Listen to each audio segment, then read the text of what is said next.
My Hebrew brothers and sisters, 12 tribes of Israel, scattered all over the globe, welcome back. This is your Moreh, Yeshua ben Uriah Israel. Other folks know me as Joshua Smith, which is my slave name. So we just want to thank you again for your subscriptions. For several weeks, I had the video mode set on privacy. And so many of my subscribers could not subscribe because it was set on privacy. Unless you were previous subscriber before the problem, you would not know that there was a problem.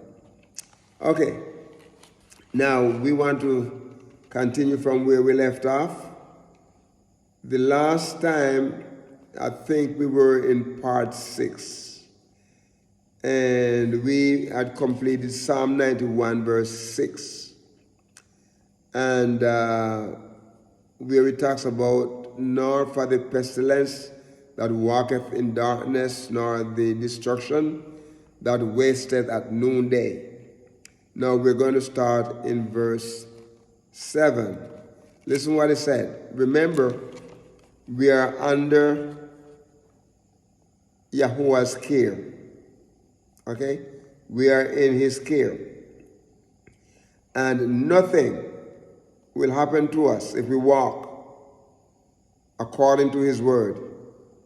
Nothing will happen to us unless it's something that he is going to get the glory from. Amen? So we just want to let you know that we are protected. We are under his care. Our ancestors were protected too. But what they did, they walk away from the care that Yahuwah gave them. Remember, he is our caregiver. Listen what it says in verse 7. 1,000 shall fall at thy side, and 10,000 at thy right hand, but it shall not come nigh thee, or shall not come near thee, or near to you. Okay, so then, as we look in Psalm 91 and verse 7, remember I told you that any word that we need to emphasize, I'm going to do it, and I'm going directly to what the original text said, okay?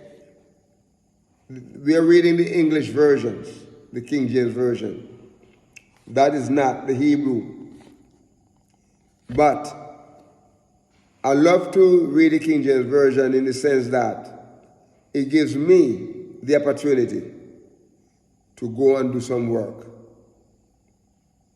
Many of the new translations halfway spell the words out, but you cannot use it on YouTube unless you get permission.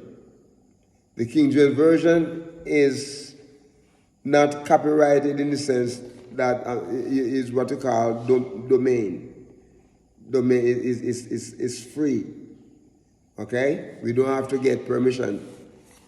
We don't have to get permission to do to read the King James Version and to talk about it, to make comments and everything like that on it. But there's a word. Listen what it said. It said, 1,000 shall fall at thy right side, and 10,000 at thy right hand, but it shall not come nigh thee. So all of the darts, all of the arrows, everything that the enemy is throwing at you, you are in Yahuwah's hand and his care. And as long as we walk uprightly, we should not be afraid. You know, we're human. And we're going to have the tendency to become nervous about issues and situations. But according to his word, he has said, all of the darts, all of the things that the devil or Satan, the enemy, throw at us will not come near to us. So the word nigh here, I look at the word nigh in the Hebrew, and it is a Hebrew nagash.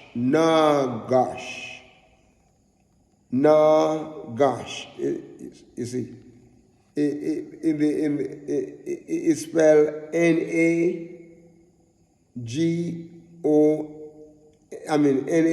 Nagash, nagash.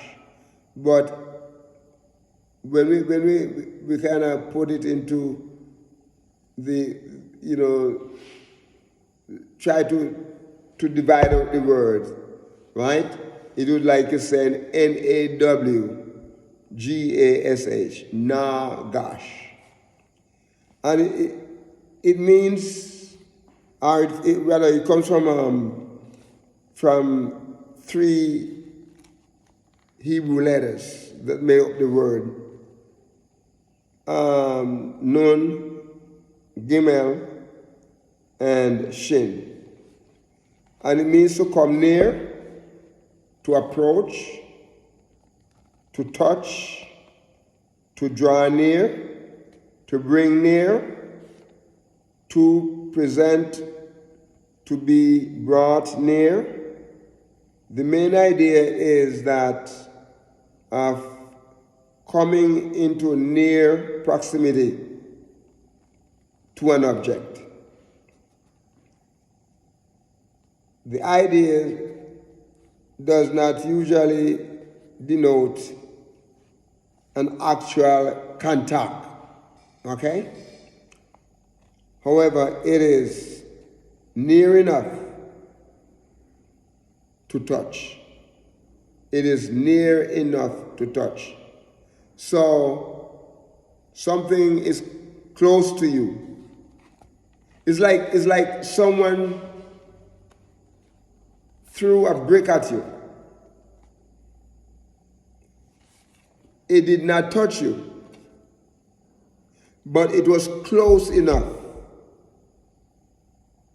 Close enough to touch you. Close enough to touch you. Let me give you an illustration of something that happened a couple of years ago when I was working as a missionary. I used to do a lot of flying, so I flew into many of the major airports in the United States, right? And so we were in Atlanta, and Atlanta has one of the largest in the world, one of the most sophisticated of all the airports. And the trains, you get into the train when they come, right? Sometimes they're so filled. And many times people are rushing and, they're hurrying, they need to get to the gate. And so I was in the train. They call it the plane train. The plane train. They take you to the different underground. They run underground, right? Take you to the different gates. And a lady was running, trying to get in, and the door was closing. And she just barely make it in, and the door closed. Matter of fact, a part of her dress got caught into the door. So, of course, she could not release or get her dress out of it until the train stopped at the next gate, next station gate. It was close enough to touch her body. He did not touch her. He did not come in, I don't know if this makes sense or this illustration make any sense. But what is saying here that Yahuwah will not allow anything to harm us. Okay, there's some verses which I wanted to write down, and Genesis chapter 27, 21, Genesis chapter 29, 10, and when we're dealing with eat, Genesis 27, 25, we're dealing with kiss, Genesis 27, 27, or to embrace, Genesis 48, 10.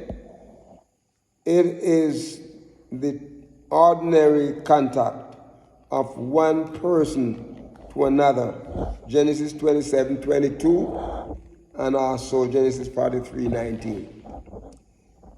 In a military context, when two opposing armies converged in battle, Nagash was used. Judges 20, 23, and 1 Chronicles 19, 14. However, sometimes it is merely being arrayed for battle and not the actual battle. Joel 3, 9, 1 Samuel 17, 16, and also verse 40. 1 Samuel 17, 16, and also verse 40. The root can be used of an approaching person of an exalted position.